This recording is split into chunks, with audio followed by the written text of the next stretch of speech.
तो hello guys, आज की इस वीडियो में हम लोग पढ़ने जा रहे हैं इकोनॉमिक्स का चैप्टर नंबर 3, जिसका नाम है money and credit.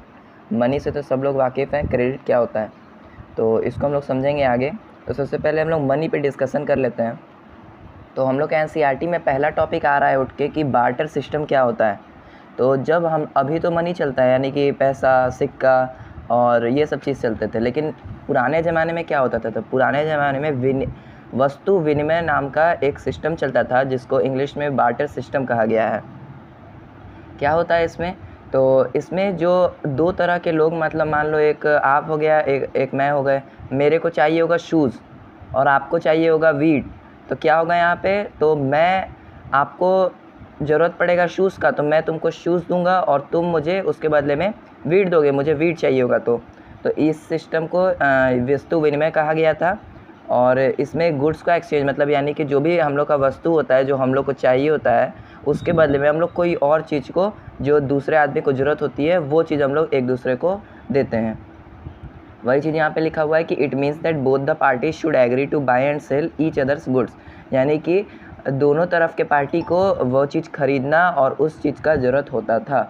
A systems where good are exchange, यानी कि एक सिस्टम जहाँ पे वस्तु को बांटा, मतलब इधर उधर किया जाता था। और इसी को डबल कोइंसिडेंस ऑफ वांट कहते हैं, यानी कि डबल कोइंसिडेंस ऑफ वांट्स, यानी कि मेरे को कोई चीज़ चाहिए, उसके बदले में मैं तुमको कोई दूसरी चीज़ दे रहा हूँ जो कि तुमको चाहिए।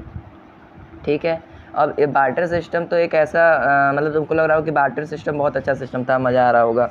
नहीं, ऐसा नहीं है, क्योंकि बार्टर सिस्टम में यहाँ पे लोगों को ढूंढने में ही 1-2 दिन लग जाते थे। अब मान लो तुमको कोई चीज़ चाहिए और अब वही चीज़ किसी और को चाहिए, ये ज़रूरी थोड़ी है। तुम बाज़ार में निकले कि भाई मेरे को गेहूँ चाहिए, अब कोई मुझसे कोई चीज़ लेके और मुझे गेहूँ दे दे। अब तुम उसके बदले में तुम उसको दे रहे हो क्या? मान लो तुम उसके बदले में उसको चप्पल दे रहे हो, तो अगर उस आदमी को चप्पल की ज़रूरत होगी तभी ना वो तुमको देगा गेहूँ। यही चीज़ था। तो इसमें it is a very long process, यहाँ पे बहुत ज़्यादा टाइम लग जाता था कुछ सामान को लेने के लिए या फिर एक्सचेंज करने के लिए। ठीक है। अब सेकंड टॉपिक यहाँ से उठता है कि money act as a medium of exchange, जो कि तुम्हारे पेज नंबर 2 में है, यानी कि मतलब ऐसे पेज नंबर नहीं, चैप्टर नंबर 3 का पेज नंबर 2। ठीक। तो ये 2 मार्क्स में क्वेश्चन आ जाता है कभी कभी कि money acts as a medium of exchange, elaborate. तो अब तुम कैसे करोगे? तो सब लोगों को पता है कि मनी एक इंटरमीडिएट है जो कि एक्ट करता है एक्सचेंज प्रोसेस के लिए, यानी कि मैं मनी देता हूँ, उसके बदले में मैं कुछ चीज़ों को खरीदता हूँ दुकान से। यही करते हो? हाँ भैया, यही करते हैं। अब देखो, एक पर्सन जो कि होल्ड कर रहा है मनी को, वो ईजिली एक्सचेंज कर सकता है अपने गुड्स को, कमोडिटी को, सर्विस को। मान लो तुम गरीब हो, तुम्हारे पास तुम गरीब हो तो तुम उस चीज़ को खरीदना अफोर्ड ही नहीं कर सकते हो, तो यहाँ पे तुम्हारा वांट सेटिस्फाई ही नहीं हो रहा है। तो इसीलिए यहाँ पे लिखा गया कि ए पर्सन होल्डिंग मनी, यानी कि ऐसा पर्सन जो उसके पास मनी है, पैसा है, रोकड़ा है, तो वो अपनी इच्छा अनुसार जो भी चीज़ उसको चाहिए होता है वो उसको ईजिली खरीद सकता है। समझ रहे हो? मनी इलिमिनेट करता है the need for double coincidence of want. Money ऐसा नहीं है कि मनी बार्टर सिस्टम की तरह थोड़ी रोल प्ले कर रहा है कि तुम मनी दे रहे हो तो उसके बदले में तुमको कुछ मिल रहा है, तो उसके बदले में तुमको कुछ देना भी पड़ रहा है। नहीं नहीं, ऐसा नहीं है। तो मनी इलिमिनेट कर दे रहा है डबल कोइंसिडेंस ऑफ वांट को। It is a very less time consuming matter. बात समझ गए? मनी तुम दुकान पे गए, 1 सेकंड में तुम दिए, 1 सेकंड में तुमको काम मिल गया, बस तुम आ गए। अब वो 1 सेकंड नहीं होता है कभी भी, क्योंकि दुकानदार वाले भी बहुत तेज़ होते हैं, देते ही नहीं है तुरंत तुरंत। चलो अब देखो, यहाँ से नेक्स्ट टॉपिक उठता है कि मॉडर्न फॉर्म्स ऑफ मनी। अभी तुमने क्या सीखा? अभी मान लो तुम एकदम मतलब क्या कहते हैं, राजा महाराजा के ज़माने में तुम चले गए थे, राजा से भी पहले चले गए थे, तब क्या चलता था? बार्टर सिस्टम चलता था।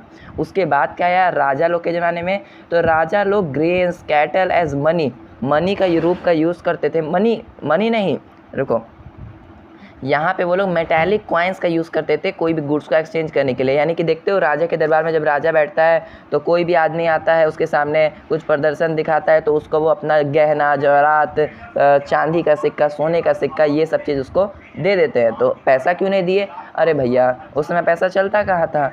तो हाँ, उस समय यही चलता था, मेटालिक कॉइन चलता था। इसलिए समझ गए, बहुत सिंपल टॉपिक था ये, एक बार रिवीजन हो जाए तो बार्टर सिस्टम एक ऐसा सिस्टम है जिसमें both the party should agree to buy and sell each others goods, और ये सिस्टम होता है जहाँ पे गुड्स एक्सचेंज होता है। फिर money act as a medium of exchange, how, तो money act as a intermediate. अगर तुम्हारे पास पैसा है तो तुम कोई भी चीज़ खरीद सकते हो तुम्हारे वांट्स के अनुसार, और money double constituents of art को एलिमिनेट करता है। मॉडर्न फॉर्म्स ऑफ मनी क्या थे, तो मॉडर्न यानी कि जो राजा महाराजा के ज़माने में मेटालिक कॉइन्स चलते थे। आगे देखते हैं अब क्या बोल रहा है, तो उसी में आगे लिख रहा है कि now the modern forms of money include currency, paper notes and coins. चलो, तो तुमने क्या सीखा, बार्टर सिस्टम सीखा। सेकेंडली तुमने क्या सीखा, मेटालिक कॉइन्स सीखा। और थर्डली अब तुम सीखे जा रहे हो आज के ज़माने को, यानी कि करेंसी को। करेंसी यानी currency consist of paper notes and coins, ठीक है, ये बात जानते हो। तो पेपर नोट्स यानी कि वही जो तुम्हारे 100 रुपये का नोट है, 200 रुपये का नोट है, वही सब। और कॉइन्स 1-2 रुपये का जो कॉइन होता है वही। अब देखो modern forms of money, currency and deposit are closely linked with. अब देखो बैंकिंग सिस्टम का कुछ वर्क होता है, तो बैंकिंग सिस्टम का क्या वर्क होता है, तो वो मनी करेंसी को डिपॉजिट करते हैं और उसके बदले में कुछ इंटरेस्ट देते हैं उसको। तो यही क्या होता है काम, बैंकिंग सिस्टम का काम होता है। तो तुमने क्या समराइज़ कर दिया उसको, barter system, then metallic coin, then currency and then banking system. बहुत बढ़िया, शाबाश। चलो अब आगे देखते हैं। अब देखो यहाँ से करेंसी उठ कर आता है कि भैया करेंसी क्या है। करेंसी तो अभी बताया भाई, currency is consist of paper notes and coins, ठीक है। तो इन इंडिया आरबीआई का फुल फॉर्म क्या होता है, कमेंट में बताना। तो आरबीआई इशू करता है करेंसी नोट्स को on behalf of the central government. सही बात है, इंडिया में आरबीआई ही इशू करता है करेंसी को, करेंसी यानी कि वही पेपर नोट्स को, ऑन बिहाफ ऑफ यानी कि सेंट्रल गवर्नमेंट के बिहाफ पे वो उसको इशू करता है, ठीक है। इशू यानी लागू करता है। नो अदर इंडिविजुअल, कोई भी अलग आदमी या फिर कम्युनिटी या फिर ऑर्गेनाइजेशन कोई भी करेंसी को इशू नहीं कर सकती आरबीआई को छोड़ के। अगर करेगी तो उसके ऊपर पनिशमेंट और बहुत सारे केस हो सकते हैं उसके ऊपर, ठीक है। और वो एक्सेप्टेबल भी नहीं है। The rupee is widely accepted as a medium of exchange in India. जो रुपी है वो एक मीडियम ऑफ एक्सचेंज इंडिया में हमारे की तरह एक्ट करती है, ठीक है। अब यहाँ से नेक्स्ट टॉपिक उठ कर आ रहा है कि बैंक डिपॉजिट क्या होता है। तो बैंक डिपॉजिट एक अदर फॉर्म है जिसमें पीपल अपने मनी को स्टोर करते हैं बैंक में बाय डिपॉजिटिंग इट, ठीक है। ये चीज़ है बैंक डिपॉजिट, यानी कि तुम अपना मनी उसके अंदर बैंक के अंदर डिपॉजिट करते हो और उसके बदले में वो तुमको कुछ इंटरेस्ट देती है। ये भी आगे हम लोग जान रहे हैं, इसके पॉइंट आगे हैं। तो चलो आगे देखते हैं क्या कह रहा है। तो यही बोला है यहाँ पे कि money deposit with extra cash with the bank by opening a bank account in their name. तुम मनी को बैंक में कैसे डिपॉजिट कर सकते हो। अच्छा, बैंक तो जानते हो क्या होता है। तो बैंक में तुम डालते हो अपने पैसे को, तो तुम अपना एक बैंक अकाउंट क्रिएट करते हो, वो भी अपने नाम से, और उसमें तुम अपना सिग्नेचर डालते हो, ठीक है। अब देखो bank accept the deposit, bank अपने तुम्हारे जो डिपॉजिट है उसको एक्सेप्ट करता है। डिपॉजिट यानी कि तुम जो पैसा डाल रहे हो, ठीक है, निकाल नहीं, डाल रहे हो, क्रेडिट, समझ रहे हो। Accept the deposit and also pay an amount of interest, ठीक है। एक इंटरेस्ट तुमको प्रोवाइड करती है बैंक, जिस भी बैंक में तुम डालोगे, कोई 4%, कोई 3%, कोई 2%, ऐसा करके इंटरेस्ट पे करती है वो। और जो डिपॉजिट, अब देखो यहाँ से एक टॉपिक आ जाता है एग्जाम में भी, ये याद रखना कि जो डिपॉजिट तुम बैंक में डालते हो वो तुम कभी भी विड्रॉ कर सकते हो उससे, और इसी को क्या कहते हैं, अपने डिमांड पे तुम उसको विड्रॉ कर सकते हो, इसलिए उस डिपॉजिट को कहते हैं हम लोग डिमांड डिपॉजिट। सिंपल, क्लियर है। जो डिपॉजिट तुम बैंक अकाउंट में डालते हो और तुम उसको कभी भी अपने डिमांड पे विड्रॉ कर सकते हो, उसको क्या कहते हैं, उसको कहते हैं डिमांड डिपॉजिट। बहुत बढ़िया, आगे देखते हैं। अब जो पेमेंट है वो तुम अभी देखे, इसके क्या कहते हैं, मेटालिक कॉइन हो गया, बार्टर सिस्टम हो गया, करेंसी हो गया, बैंकिंग सिस्टम हो गया। तो अब इसके बाद आता है चेक।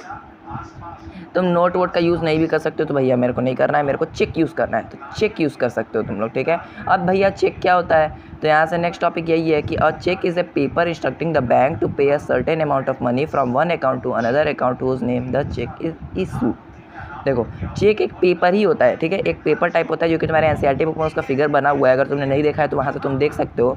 तो वो तुम्हारा क्या काम करता है कि उसमें तुम अपना जितना पैसा भी तुमको देना है वो तुम उस पर राइट डाउन कर देते हो, और वो तुम्हारे अकाउंट से उस अकाउंट पे जा सकता है विथ योर सिग्नेचर, ठीक है।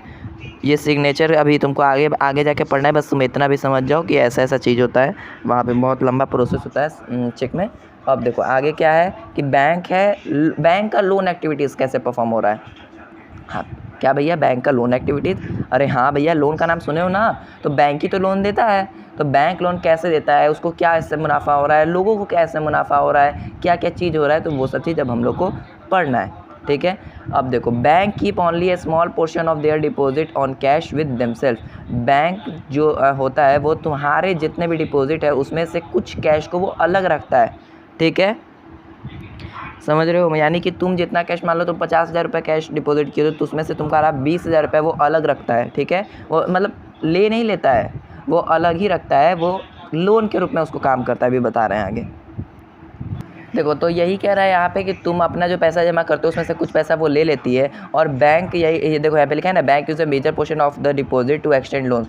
यानी कि तुम्हारे में से जो पैसा है वो लेके वो लोन्स के रूप में यूटिलाइज़ करती है। और ह्यूज डिमांड होता है लोन्स का वेरियस इकोनॉमिक एक्टिविटीज़ के लिए। जैसे तुम जान रहे हो, कोई बिजनेस स्टार्ट करने के लिए, कोई स्कूल में पढ़ाने के लिए, कोई एजुकेशन लोन हो गया, तो ये सब के लिए वो जो तुम्हारा पैसा है उसको वह यूज़ करती है, ठीक है। और ये हायर इंटरेस्ट रेट पे इशू करती है जो भी आदमी इसको लेना चाहता है या फिर मतलब लेना चाहता है, ठीक है।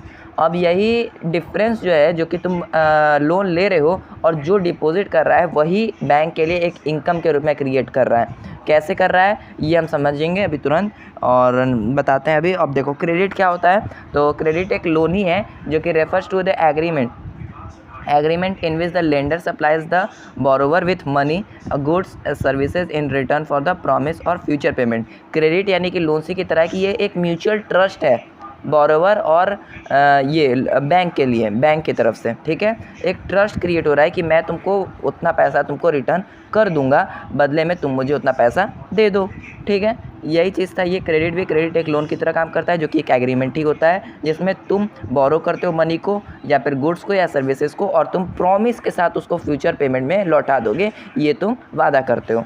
यही चीज़ था। अब यहाँ पे यही था कि तुम कैसे बैंक का इनकम जनरेट हो रहा है। तो देखो, यहाँ से जब तुम डिपॉजिट करो तो वो तुमको इंटरेस्ट दे रही है, और जो लोन ले रहा है वो उससे हायर इंटरेस्ट ले रही है। तो जो तुमको इंटरेस्ट दे रही है और उससे हायर इंटरेस्ट ले रही है, उसके बीच में जो बचा हुआ माल है वो बैंक का इनकम होता है। तो बैंक भी अच्छा खासा प्रॉफिट जुटाती है, ठीक है। अब चलो अगला टॉपिक हम लोग का आएगा डेब्ट ट्रैप। तो चलो उसको पढ़ते हैं और एकदम क्लियर कट इस चैप्टर को ख़त्म करते हैं। बहुत ही अब कम टॉपिक बच गया, ये चैप्टर बहुत ईजी था। चलो अब आगे देखते हैं। तो यहाँ से हम लोग जानेंगे डेब्ट ट्रैप क्या होता है। तो डेब्ट ट्रैप एक ऐसा सिचुएशन है, लिखा क्या है, a situation when it becomes difficult to come out of डेब्ट। डेब्ट यानी कि होता है कर्जा। अब कोई ऐसा सिचुएशन में तुम पड़ चुके हो जहाँ पे से तुमको निकलना बहुत ही मुश्किल हो गया है, इसको कहते हैं ट्रैप। और डेब्ट मतलब कर्जे को लेके तुम उससे बाहर नहीं निकल सकते। अच्छा, मैं समझाता हूँ। हम लोग के एनसीईआरटी बुक में एक एग्जाम्पल दिया हुआ है जिसमें एक फार्मर वुमेन है, तो वो अपना क्रॉप्स ग्रो करने के लिए लेती है लोन, बैंक से लोन लेती है, ठीक। अब बैंक से जो लोन ली थी वो, लेकिन वो सोची थी क्या कि मेरा क्रॉप हो जाएगा, मैं उसको बेच के उस लोन को मैं पे कर दूँगी, ठीक है। लेकिन हुआ ऐसा नहीं, क्योंकि उसका बैड हार्वेस्ट हो गया, कुछ जैसे कि ख़राब हो गया उसका फसल। इसकी वजह से वो लोन पे करने से असमर्थ हो गई, यानी कि वो लोन पे नहीं कर पा सकती थी अब, ठीक है। तो अब क्या कि वो, तो अब फिर वो नेक्स्ट मतलब एक और उसके बदले में एक और लोन ले लेती है। वो सोचती है कि अगर मैं इस लोन को लेके अगला क्रॉप उगाती हूँ और उससे जो प्रॉफिट होगा मैं उससे पहला और दूसरा वाला चुका दूँगी, मेरे को कोई प्रॉफिट नहीं होगा उससे। लेकिन तो ठीक है, लेकिन क्या हुआ कि अगले साल जब उसने एक फिर से लोन लिया, पहला वाला तो वो चुका नहीं पाई थी, दूसरे साल जब लिया उसने लोन, तो उसका जो हार्वेस्ट था वो उतना अच्छा ग्रो नहीं हो पाया जितना कि उसको उम्मीद था, ठीक है। क्रॉप उतना अच्छा ग्रो नहीं हो पाया, यानी कि उस जितना क्रॉप वो ग्रो कर पाई थी उस कॉस्ट से वो कोई भी लोन पे नहीं कर सकती थी। तो उसने फिर तीसरा लोन ले लिया और ऐसे करते करते वो डेब्ट ट्रैप में फंस चुकी थी।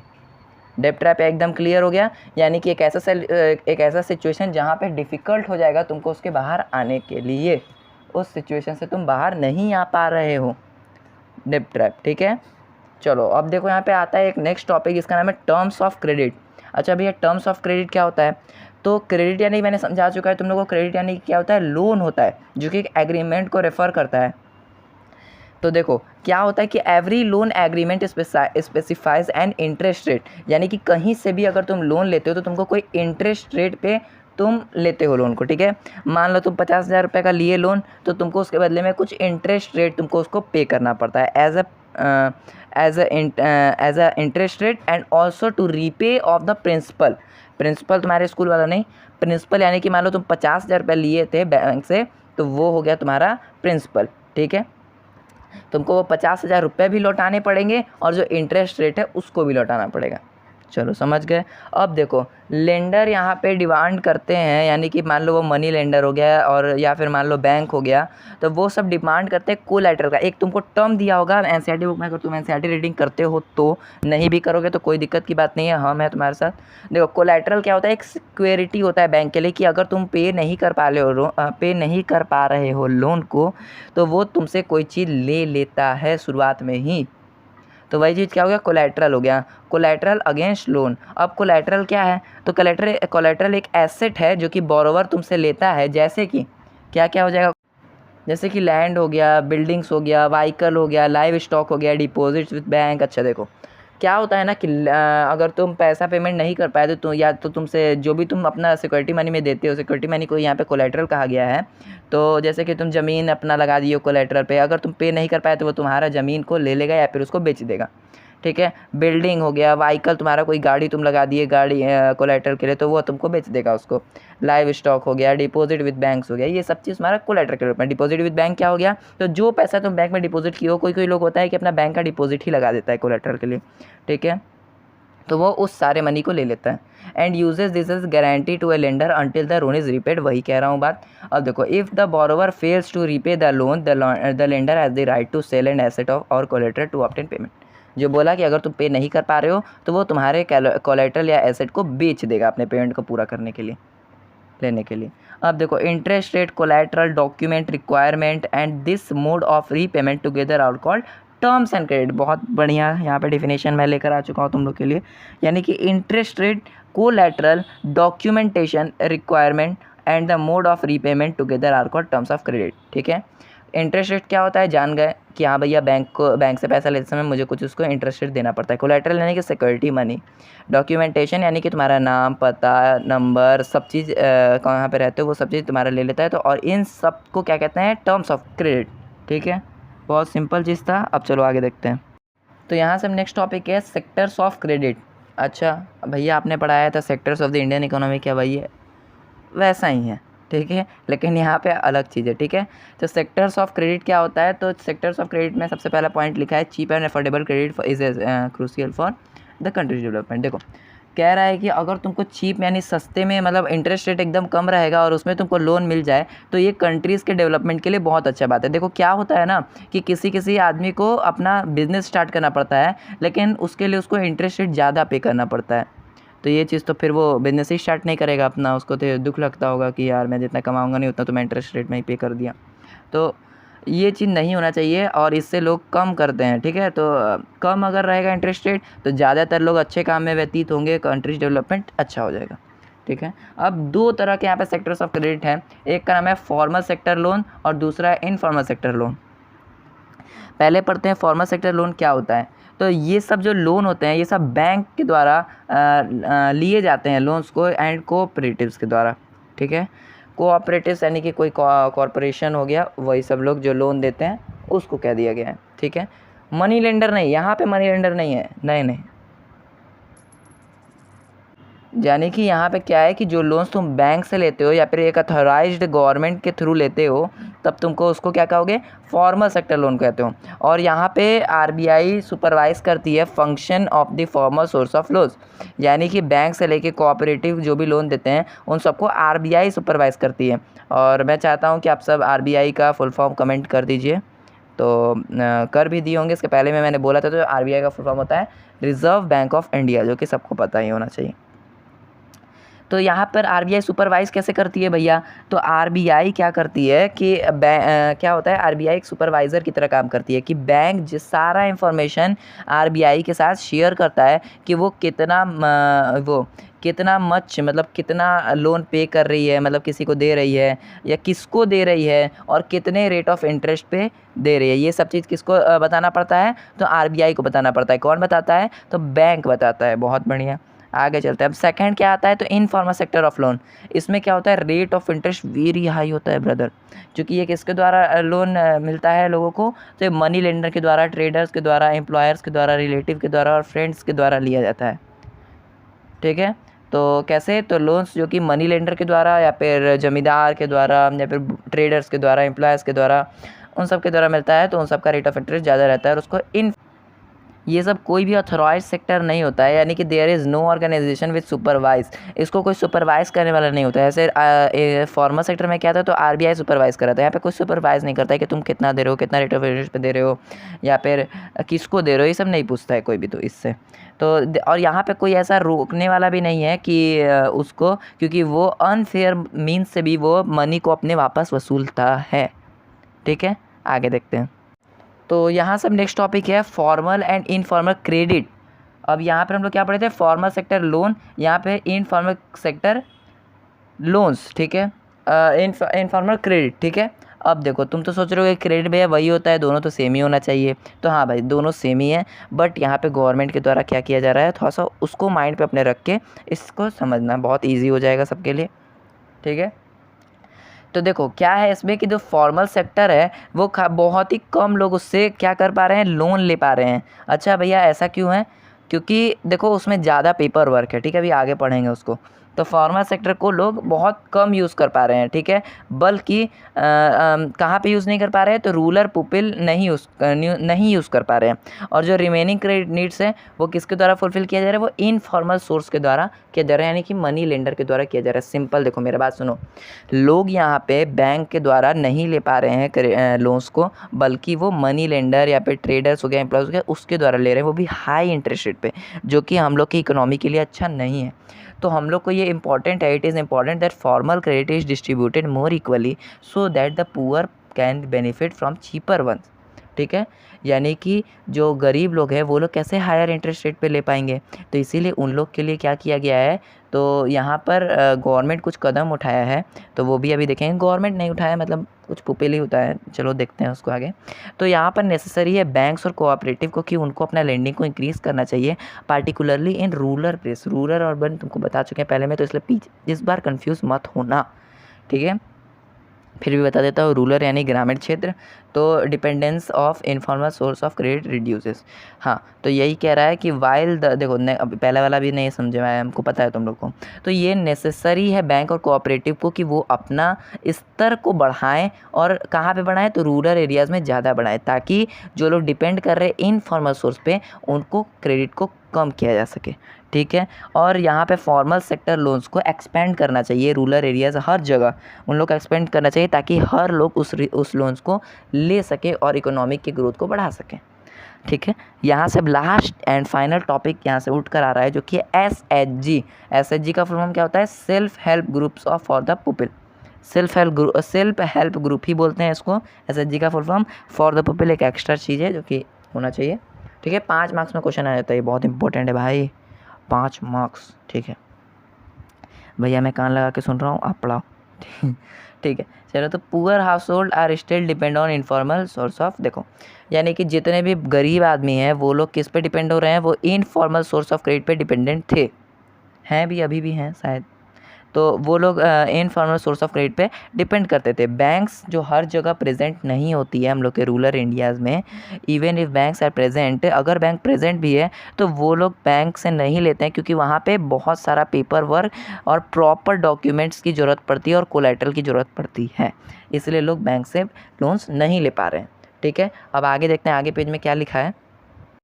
तो इसी को कम करने की वजह से, यानी कि लोग फार्मा सेक्टर पर डिपेंड करें, इसके वजह से कुछ ग्रुप बनाए गए हैं, जो कि एक स्मॉल ग्रुप है, पुअर पीपल का है, लेकिन जो कि एक स्मॉल सेविंग, मतलब मान लो अगर वहाँ पे 15 से 20 मेंबर रहते हैं। ठीक है, और वो लोग अपना सेविंग, यानी कि मान लो एक मंथ में उन्होंने 100 रुपये बचाए, तो वो 100 रुपया 15 लोग जुटा रहे हैं, 15 से 20 लोग जुटा रहे हैं, तो वो सारे रुपए को वो लोग सेव करके, और जो भी पर्सन को लोन की ज़रूरत होती है वो उसको देती है वेरी लेस इंटरेस्ट रेट पर। ठीक है, और ये लोग डर्टी ट्रिक्स का यूज़ भी नहीं करते उसको लेने के लिए। ठीक है, तो ये बहुत ही अच्छा ग्रुप बनाया गया है हम लोग की कम्युनिटी के द्वारा, ताकि ओवरकम किया जाए किसको, तो प्रॉब्लम्स को ओवरकम किया जाए of informal source of credit, जिसकी वजह से लोग बहुत ज़्यादा परेशान थे। अब देखो advantages of self help group, बस उसी का पार्ट है, मैंने एक्स्ट्रा नहीं बोला, देखो उसी का पार्ट है। अब देखो ये क्या करता है, देखो it has borrower to overcome the problem of lack of collateral. तो ये क्या काम करता है, जिसके पास कोलेटरल यानी कि सिक्योरिटी मनी नहीं है, तो उसके लिए मदद करता है। ये एक ट्रस्ट, म्यूचुअल ट्रस्ट, इसमें भी म्यूचुअल ट्रस्ट है। ठीक है, people can get timely loans for a variety of purposes and at a reasonable interest rate. यानी कि पुपिल को यहाँ पे रीजनेबल इंटरेस्ट रेट पे लोन मिल जाता है timely. SHG are the building blocks of the organisation of rural. SHG एक बहुत ही अच्छा चीज़ है, ऑर्गेनाइजेशन है रूरल पुपिल्स के, यानी ग्रामीण पुअर पुपिल के द्वारा, ठीक है, के लिए। It helps women to become financial self reliant. हाँ, बहुत बढ़िया, वुमेन्स को ये फाइनेंशियली स्ट्रॉन्ग बनाता है, ठीक है। The regularly meeting of the groups provide a platform to discussion and act as a variety of issues such as health. अच्छा, ये सब जो ग्रुप होते हैं एक जगह पे डिस्कशन करते हैं ताकि वो हेल्थ के लिए, न्यूट्रिशन के लिए, डोमेस्टिक वायलेंस के लिए कदम उठा सके। चलो, ये चीज़ था यहाँ पे। तो SHG समझ गए, SHG का फुल फॉर्म होता है सेल्फ हेल्प ग्रुप। और इसी के साथ आपका चैप्टर हो चुका है पूरा का पूरा ख़त्म। थैंक यू आप सबको, आप लोग ने अभी तक बने रहे हम लोग के इस पूरे वीडियो में। तो आपका हाफ ईयरली तक का मैंने कंप्लीट करा चुका है आप लोग को सिलेबस। अब आप लोग बिंदास, इकोनॉमिक्स में फुल, जियोग्राफी में फुल, और सिविक्स का वीडियो बहुत जल्द आने वाला है आपके सामने। फिर उसके बाद हिस्ट्री का लाऊंगा, उसके बाद साइंस का वीडियो पूरा आते रहेगा, ठीक है। तो आप लोग बने रहिएगा हम लोग के साथ। ये पूरा चैप्टर आप लोग को क्रिस्टल क्लियर हो चुका है। अगर आपको कहीं पर भी कोई भी टॉपिक में आपको शंका है तो प्लीज़ कमेंट कीजिए, लाइक कीजिए, सब्सक्राइब कीजिए, और ज़रूर हर जगह अपने दोस्त लोग के पास शेयर कीजिए। मैं भी आपकी तरह एक भाई ही हूँ जो कि 10th क्लास में पढ़ता हूँ, और आप लोग को पढ़ा के आप लोग का भी 95% से ऊपर स्कोर कराना चाहता हूँ। तो thank you for watching, nice to meet you, bye bye, take care, see you.